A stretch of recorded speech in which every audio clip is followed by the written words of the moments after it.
"We will rest there a while," I said, pointing to Gimmerton in the valley below. The boy looked up at me and cocked his head slightly, like an intelligent dog trying to find meaning in its master's words. "Don't you worry, lad," I said, placing my hand on the boy's shoulder. "You'll soon learn the language. Finest Yorkshire English." Dusk was nearly upon us, but the valley was all damson purple and leaf green despite the dimming light. I pointed again to where the valley narrowed and then broadened, to the clutch of stone dwellings and beyond, deep within the vale's furrow, Gimmerton. I am always thankful to return to this dale after a long journey, to return to the smoke that rises from the village, an exhalation at the end of a long day. "It isn't Liverpool," I said, pulling the boy close to me, out of the wind, "but there's a fine inn, and the innkeeper is a goodly man."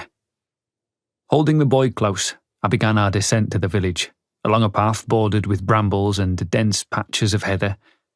My legs and arms gnawed in protest. It had been a long walk from Liverpool, and I was bone tired. "I'm getting too old for this," I said. The boy clung to my waist. "You run ahead," I said, gently pushing him forward. The wind funneled through the comb and swept the curls from the boy's face. His eyes were dark, darker than any of the Earnshaws, but they were also deep and serious and not unfamiliar. I watched him closely as the thickets came alive. Black grouse gurgled and shrieked amongst the bracken. Skylark called to one another. A buzzard screeched above. The boy crouched low and tilted his head. "Don't be afraid," I said as gently as I could, lifting the boy to his feet despite my soreness. "These moors are filled with noises. Soon you will learn to name them all, even mimic them. Cathy will teach you. She can trill like a skylark when it pleases her," I said, thinking of my wayward daughter. "You will like Nellie, our house girl," I said. "She will do you no harm." The boy stayed close to me as dusk swept into the hills and moorland. One by one the candles were lit. They flickered like stars in the cottage windows. As more chimneys began to smoke, the smell of burning wood filled the valley. I had not known the comfort of a good fire since leaving the Heights 3 days hence. "Do you smell that, lad?" The boy looked at me blankly.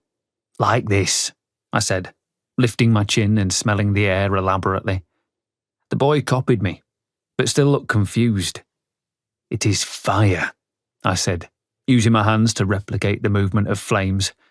"Resting before a good hearth is a joy like no other." The boy nodded, his expression serious. But then I smiled at him, and the boy's features softened.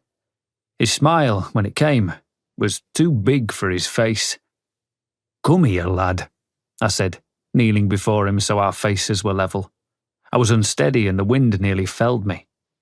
I gestured for the boy to come closer. I cradled the back of the boy's neck, and the boy did not flinch at my touch. Instead, he leaned into my hand and closed his eyes.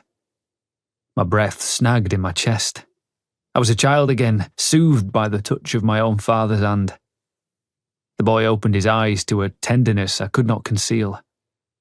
"You are my son," I said. Soon I would weave my lies to the village, to my wife, to Cathy and Hindley, even to the boy. But not yet. "You are my son," I repeated, still holding the boy's neck, not wanting the warmth to fade as I knew it must.